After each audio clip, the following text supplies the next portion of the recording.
Anthony, congrats. Thanks, bro. How good is it to feel to pull that win out there? Man, I faced some adversity in that first round. I threw a jump round kick, and I slipped, and he got me. He capitalized big time, bro. He hit me in the face twice, and I knew I smelled the blood. I smelled the blood before it even came out. I was like, oh, here it goes again. Turned around, started dripping. So I was just proud of myself for facing adversity and pulling through.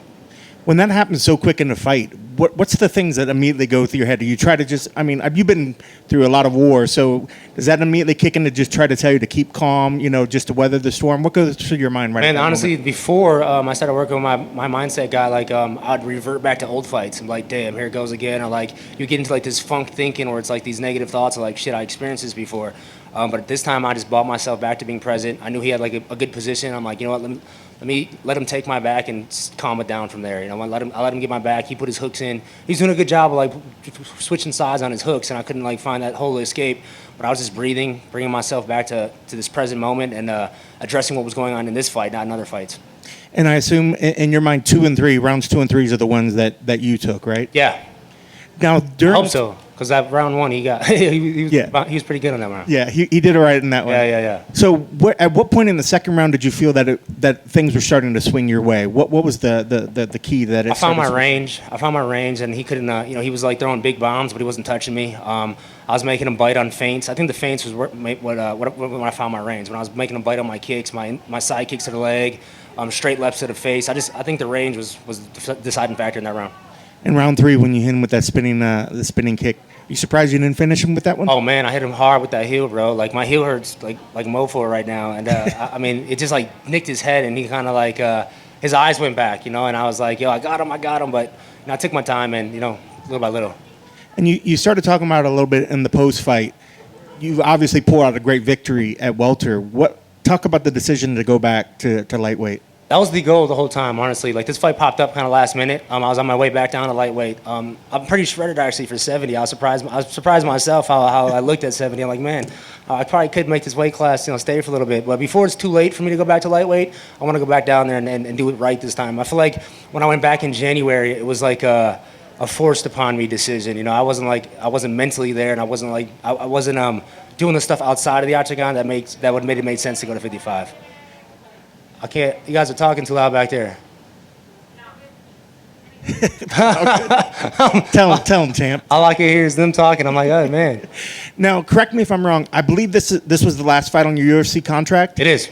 Now, is there any idea in your mind? Do you want to stay with the UFC, or do you want to possibly see what your fair value is out on the market? I don't know. I think that was the risk of taking this fight without re-signing the UFC contract. Usually I re-sign my UFC contracts, 3 fights to go or 2 fights to go. But this time I'm like, I'm 33 years old. I've been in this is my 11th and a half year with this company, man. I've been in this company for a long time. I love this place, and I grew up under these lights, and I grew up, they made me who I am. But at this point, I'm just going to take my time, go to Christmas, have my New Year's, and then see what happens in the beginning of 2021. Now, you kind of touch on it there, knowing that it was the end of the contract. Recently, we saw roster cuts. Yeah. Did that put any extra pressure in your head? I got to go out there and really put on a showing in this fight? Nah, not really. I think if I would have let that get to my head, then I would have fought a different fight out there. I might have been too gung ho to go get him. And on the first round, maybe that's how it looked. I was going for that jump round kick. But I don't think my job's at stake. I think I've earned my right to be fighting where I'm at, and I can fight with the best of them, bro. I beat the guy in the main event of this card, Wonder Boy, and he's a great fighter. Yeah. So I just feel like it's just me finding my groove outside the octagons, what's going to make me get these fights and keep going. My goal right now is to keep a win streak going. This is my first win streak in a long time, and it feels good. Well, now going back down to lightweight, where do you feel that you slot yourself back in? I know a lot of times fighters aren't really caught up on the rankings. They just want to get in a good fight. So is there a fight that makes sense, or is there a certain positioning that you feel that you should be able to have once you make that move down? I think Tony makes sense, man. I think Tony Ferguson coming off his 2 losses, and he's fighting tough dudes, and that's what I hate about this sport. Guys like, oh, Tony's done, and dude, he's a dangerous dude. But I think that would be a good fight for me to jump back into the lightweight mix, and he's still right up there. So when that you play that fight out in your head, where do you see that battle sort of happening? Man, he got me early with those elbows. I think I'll make some adjustments in there and actually have a full training camp for that. And not taking nothing away from him. I took that fight on a short notice. The weight cut was horrible, and I wasn't mentally there in in that process. You know, I was like just doing these 155 fights because I kind of had to. I didn't want to, you know, and that's the difference right now. I'm like, you know, I'm making the decisions outside the octagon to make these fights go easier. So looking ahead at 2021, what sort of goals are you going to set for yourself? I already set my goals, man. My first goal was to win every round in every fight, and I just lost one round, so I got some holes to fix, you know, and I'm hiring the right coaches and getting the right guys behind me. My life outside the octagons is cleaning way up, man, and I feel good where I'm at. And I'm glad you brought that. I forgot the addition of Rufus into the camp. How did that help step your game up for this fight? Drysdale, you mean, right? Drysdale, Yeah, sorry. Rufus has been with me since jump, man. Yeah, sorry, Drysdale. Yeah, Duke, I wouldn't fight without Duke, honestly. Drysdale, he's giving me a home here in Las Vegas, man, because I split my time between Milwaukee and Las Vegas, and he's just opening my mind back up to grappling and different things again. I know the things I'm supposed to do, but he's giving me confidence in there to like make it work under pressure. And in this fight, you know, I did something he showed me in the back. You know, in the back we were just doing some drills. He's like, hey, if you pass that post hand with the front hand to the back hand, it makes it a little easier. And I did it in the third round, and it made me, you know, stay on top of him for that third round. So just seeing little things like that, that's crazy as an athlete. Like, man, that's a huge, one little detail can change a whole round. And I know Rufus is in Milwaukee, but is there ever any thought in your mind to maybe relocate to Vegas in the future? I do spend half my time here, man. So like I'm finding gyms that I can agree with, you know, that I agree with their mindset and their process. Actually, the Njakwanji brothers, Anthony and Chidi, yep. At One Kick Nick's gym, I'm training out there with these guys. It's crazy. I was supposed to fight Anthony in my WC debut, yep. And now he's kind of coaching me and holding pads and like giving me some mindset stuff. So it's cool how it all comes around full circle. That's awesome. Congrats on the win. Thank you, bro. Anthony, over to you, right? You said that you had made a decision not to actually have contract talks this time around. Had the UFC approached you prior, or you just told your manager that you weren't going to have the contract discussion just yet? How's that working? They did approach, yeah. And I think it was a fight ago that they approached, and they were like, hey, you know, you're coming up on your last fights in your UFC contract. And I just wanted to see what's out there, man, to see what's openings, and to see what my worth really is. And obviously I haven't had 2 fights in a row in a long time, so I kind of bet on myself in this one, and then it worked out. So we'll see how it goes. I mean, who knows what happens, honestly. I'm not trying to like get caught up on that because I want to go enjoy Christmas with my family. You had some interviews this week where you talked about kind of a new mindset for you and also making different decisions. You'd said that you've been 3 months sober, for instance. What's been the payoff for you when you noticed when you got actually you just a few minutes after the fight? But do you notice any difference as in terms of how you were able to perform tonight based off of the new mindset and the decisions that you made for yourself? Yeah, I mean, honestly, like alcohol, and I was pretty open about it. It feels good to be able to talk about it openly. Like, you know, I was going through these like roller coaster of emotions. I've been in this sport for 11 and a half years at the highest levels and the lowest lows, honestly. 3 losses in a row, you know, coming off my title run. And you get like, fighters get this. They get these like, whether it's a diet, whether it's you know, alcohol, marijuana, whatever your vice is, you know, like we get these like roller coaster of emotions, and with them emotions come bad decisions or good decisions. And I speaking with my mindset, it's like Micah. His name's Micah. The UFC gave us him. He's a psychologist. He played Major League Baseball, so he could relate to the emotions that we feel. And then you add social media to that, and you add, you know, family and friends, and it's like, man, it was just like, I wasn't even noticing it. You know, I've been doing it so long, I thought it was normal. I'm just like, oh, this is what you're supposed to do after a fight. This is how it's supposed to, either you're celebrating or sorrow drinking or smoking.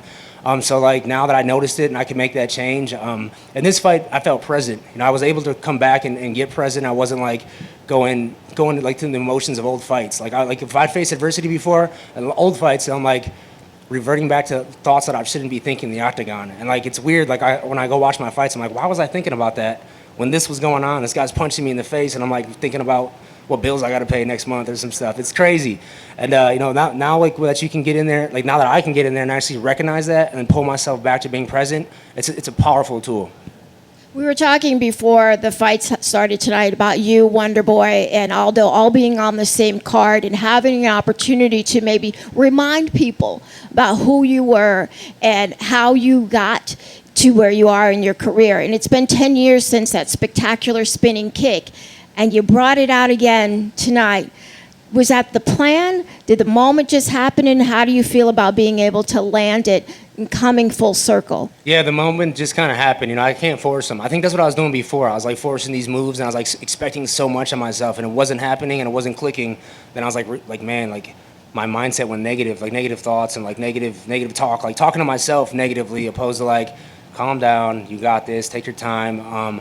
I have great corners, great coaches in my corner. Duke, like, we went through this whole process all week. Like, actually, I really like this camp because we had to stay in the hotel, and it reminded me of the old days. Like, me, Duke, my little bro, just sharing a hotel room. We didn't share a room, but like, we were in the hotel room the whole time, and like just watching old fight films and like just getting back to like the basics, man. And it felt good. Like, I think I'll start doing that from fights coming out from now on. Like, spending more time with these guys and alone, and like going through like old fight films and watching them kind of moves. And we watched a lot of crazy stuff. I mean, we went down a rabbit hole on YouTube and like one night, and we're just like, damn, what time is it? It was fun to be like that again. It felt like the old days. Congrats on the win, Anthony. What would you tell yourself after 10 years of the Showtime kick, defending your UFC belt at 181 on the Lawler-Hendricks card, and being on a Wheaties box? Like, how do you stay relevant to the point that now you would tell yourself, hey, I'm starting a company to manage fighters coming up? Man, just take your time. That's just what it's all about, man. You can't rush this thing. And I won the WEC belt in 2 years, and I won the UFC belt, I think, in 2 years. That's how quick my rise happened. I was invincible when that was happening. Watching them old fights and seeing how I carried myself. I made a lot of mistakes outside the octagon. I made a lot of mistakes outside the octagon. Like, in the octagon, I was the man, but like doing the stuff that I was doing outside the octagon was my self-destruction mode. And like being able to see that now and being able to admit it, and I'm still like in the highest level, it's a good thing. I didn't have to wait till my career was over to go back and be like, damn, I should have made better decisions. So it feels good that I'm making them decisions right now. And I think I have a lot of great advice for younger fighters. My younger brother is somebody that follows in my footsteps, in fighting. He's his own style, his own person. But making sure he makes the right decisions, because you only have a small window in this career, and you got to make the right decisions in the right time to make sure the rest of your life is good. And that's what I want to give these other fighters that come up through my camp. And I know we're kind of stretching it a little bit, but you considered yourself an OG in the game now. What do you say what are the gems of how guys like you and even a Mike Tyson can stay relevant after all this time in the hurt business? Man, I think my nickname, Showtime. Everybody's waiting for something crazy to happen when I fight. And as long as I can keep bringing that fire, that intensity that I have, and that passion, that drive, that's what's more impressive to people. I think when you have some adversity and you still can keep going, not like a quick knockout or like then they just want to see you lose. But like when you have some adversity and then you can bounce back. It's like a Cinderella story, man. Like that's what I'm on right now. My legacy. How am I going to leave this sport, and how am I going to be remembered? Because like everybody that saw me do the Showtime kick, the Wheaties box, then they saw the last 5-6 years of my career that a win-loss, and now I'm right in the next 5 or 6 years right now. Congrats, man. Thank you. Thank you, bro. Anthony, what was the catalyst? You mentioned you talked to a sports psychologist, but what was the catalyst to stop the drinking and start this new 2.0 in your career? My fiance, honestly, man, she was like, yo, she's here, but like she's like, you're never present. I'm like, really? Like what? I'm always here. Like I'm here all the time with you. And then like understanding what she was really saying, I'm like, damn, she's right. Like how if I can't be present in that relationship, how am I present in my career? How am I present as a father? Like, so I really just went back and like just addressed how I wanted to be, and then how I wanted to be present in people's lives that are important to me. And my career is so important to me, and I was just like kind of letting it fade away. I was self-destructing my career, man, and I'm so glad I got to see it at this point, where I can still make a decision to change. Do you see this now, this refreshed? I don't know if reinvented, but are you looking to make another shot at the title? Man, I'm excited to see where it goes, because like now I feel like I have a new like toolbox, a new tool, like where it's not a physical thing, it's more of a mental thing. Because I already have all the physical attributes it takes to be a champion. I know what I've done it already. It's the mental, the confidence, the self-talk. Like that's the stuff that I gotta fix. And I noticed that in my fights and my camps, like I'm my biggest critic. And like when I get like these negative thoughts of talking to myself, and I'm like, yo, you suck, or like, why did you have a bad sparring session? Now I have the ability to like go back, like, all right, let's look at these thoughts like from curiosity and not judgment. I'm not judging myself no more. Like why did I feel like I had a bad sparring session? Curiosity, like think about it in that mindset where I'm not like, damn, you suck, or like, man, you need to go do miles on the treadmill. So that changed the way I approached my training sessions. Like this week alone, like I was like, I'm not gonna judge myself off my physical performances like leading up to fight week, because usually I get too hot-headed and I'm like trying to knock out the pads and not trying to hurt my training partners. I'm gonna judge myself off my being present in these fight sessions. And man, it took so much pressure off of myself, and it felt good. Like this fight week was fun. not much time to reflect because it just happened. But so how do you feel that approach went? Oh man, I was reflecting in the cage, man. Like right after we got done, like I was thinking about every moment of that fight, and like I remember where I almost broke first round. I threw that jump kick, I fell on my like forearms and hit me with 2 hooks. Like the blood was coming right away, and like I remember for 1 second, I'm like, oh shit, here it happens again. And I felt my mind start drifting. I'm like, yo, bring yourself back, calm the hell down. Let's figure out the path to winning this fight. And then I felt him slowing down. I'm like, oh shit, it works. You know, it felt good.